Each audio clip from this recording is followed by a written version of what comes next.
Hello everyone and welcome back to Whisky Wednesday. Quite a fun kind of alternative whisky today. Something that I got an email about, and it is this. It is Teeling's Whisky, the ginger beer cask. A couple of fun things about this. It's 46% alcohol.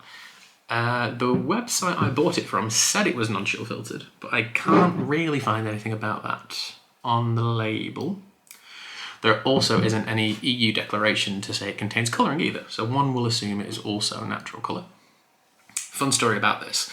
So this is their second sort of small batch collaboration. In fact, it says on the box, small batch collaboration, volume 2. The first batch, I believe, was a rum cask. Those barrels, which held that rum finished whiskey, were then sent to Umberella London, I think it's called. Is it at Umberella London? I think it says it on the box. Which is like a small batch kind of boutique manufacturing facility ran by bartenders to make their own sodas and drinks and that kind of thing. They aged their custom-made ginger beer in those Teeling Small Batch Rum casks for 2 years. It was emptied, it was sold. Those casks were then brought back to Teeling, where this whiskey was finished in them for 6 months. Also, I believe this is a blended whiskey. I can certainly smell grain on it for sure. It doesn't state anywhere on the label either that it's a blend. It does simply state Irish whiskey, if you will focus. There we go. I'm aware under Irish whiskey making law that they can use any type of wood they want to, but purely because this has been finished in casks that have most recently held ginger beer, I don't know if they can legally call it a blend. Feel free to correct me, I could be wrong on that, it is just an assumption. But I believe this is a blended whiskey because I can smell grain on it, and it doesn't state anywhere else whether it's single pot still or single malt or anything like that. It actually doesn't even state if it's triple distilled anywhere either. And I feel like I'm going blind looking at this thing, but I can't find these notes anywhere on the box. So it is both transparent and a little bit untransparent all at the same time. But numerous websites have stated that it is a non-chill filtered product. We can see it's 46%. A couple of websites have also stated that it's blended too. Here is the whiskey. Now, I'm going to go with the fact that this is natural colour, because for something which is relatively young and a blend, that is not an unusual colour in any way at all. Looks pretty normal to me. And ginger beer, as we know, can be sometimes quite dark. But this has been in the glass for quite a while. Oh, smells delicious. Something I will admit to is it's the first Teeling whiskey I've ever reviewed. And it's the first Teeling whiskey where I've instantly gone, ooh, I want that. Ginger beer is like one of my favourite soft drinks. If I was to mix a drink, be a whiskey or anything, I would typically choose ginger beer over soda or lemonade or anything like that. So it instantly got me. I was very intrigued. And it arrived today. Let my colleagues try it in work. Mixed reviews, to say the least. But nonetheless, it's been sat in this glass for about 15 minutes at this point. So enough to give it a little bit of aeration. Let's smell it. Well, the nose is unmistakably ginger beer. It is that soft, slightly spicy, slightly refreshing, herbal, almost aniseedy. Then there's these really nice, almost like brown sugar. I think the box officially says molasses, but it is, potato. But it is more of a darker, richer sort of sugar.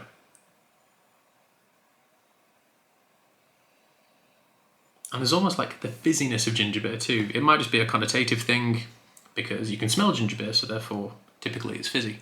But there's almost like a carbony nature to the smell too. But again, that could just be coincidence.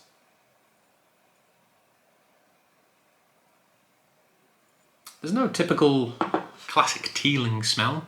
I tried quite a few of them over the years and they've varied wildly, to be fair. But there's a little bit of vanilla, there's like a soft fruit thing. Either way, it's really welcoming, it's quite approachable. By all means, if you're not a fan of ginger, something in my eye, or ginger beer, probably isn't going to be the review for you. But bar means these are two of my favourite things together. Let's taste it.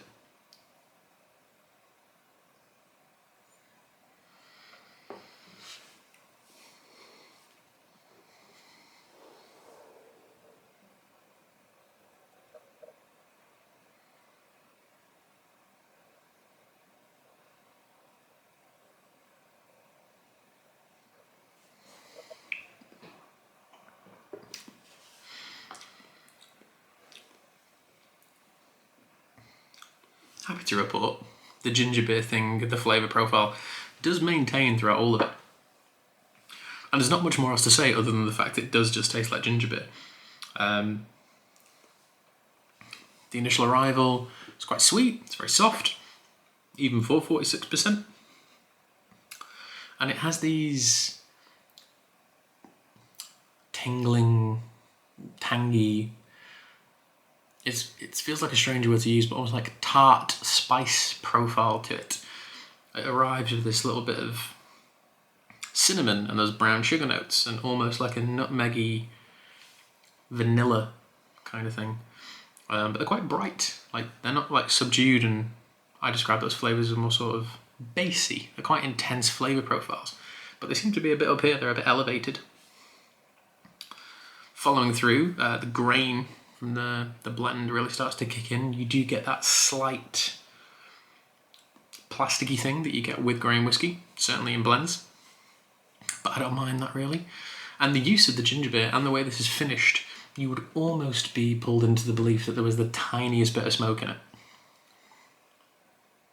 Not a lot, and when I say tiny, I mean like minuscule. It is just lingering in the back. But again, that could just be like a connotation of the ginger and a slight spiciness that is coming off it. And indeed the flavours that you associate with ginger and pepper and spice. Some was kind of like darker, smokier flavours. It's not bad. I'm gonna have another sip. Like, it's not bad at all, especially not for the money.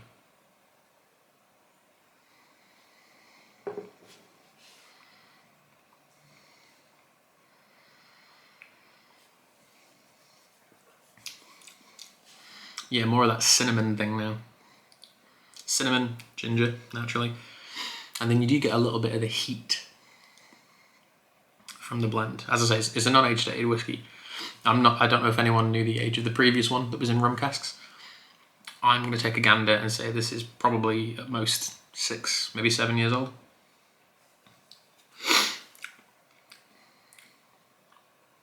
It's fun.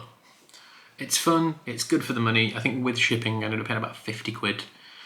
But, you know, if you've got every type of cask imaginable in your whiskey collection and you're just looking for something a little bit different, ginger beer cask whiskey is quite interesting. Starwood in Australia have done it in the past, probably a few others as well. I've never tried any of them myself, and the Starwood one's quite expensive. It's like around £100 a bottle. This is half of that. The finish is a little bit of a disappointment, I'm not going to lie. It just kind of sits, and much like the Macallan I reviewed last week, I don't know, maybe if it's my palate, but it sits in this quite bitter profile, which these days isn't something that I mind at all, really. I've started enjoying more bitter drinks and aperitifs and like bitter cocktails and things.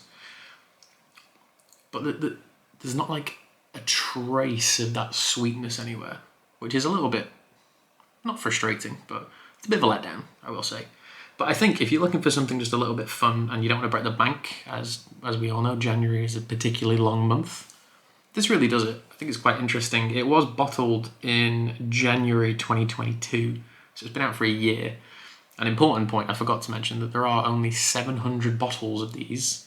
I don't know how many have been opened, but there's 699 of them now, sat somewhere. But I think it's quite nice. If you're just looking for an alternative to maybe the Teeling blend or the grain that you've had at home that you're just like, it's nearly run out, you want something a bit different, must commend Teeling for just doing something that's not necessarily innovative, but something which is just eye-catching for people who've tried every type of cask maturation in the world. Because when you've been drinking whiskey for quite a while, you just get a bit bored of seeing, it's sherry, it's port, it's bourbon, it's virgin oak.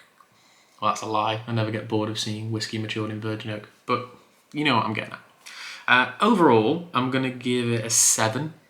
It's perfectly fine. That is the type of score that I've given to cheaper blends in the past, for sure. And the cask influence kind of got me. That is what made me purchase it more than anything. If it was just a 46% blend, I probably wouldn't have purchased it. And the smell is delightful. It is full of those ginger beer, ginger ale smells. So if you like ginger beer and you've got 50 quid spare and you want to buy a whiskey, this is probably the thing for you. It's not the greatest taste in the world. It isn't the greatest finish. But it is just something nice. I will enjoy most of this bottle just as it is, as like something to drink that's not expensive while I read or while I watch a film. And I reckon cocktails could be quite interesting with this too, like sours and things like that. But yes, thank you all for watching. This is Teeling Ginger Beer Cask Small Batch Release 2, and I will see you all next week. Thank you.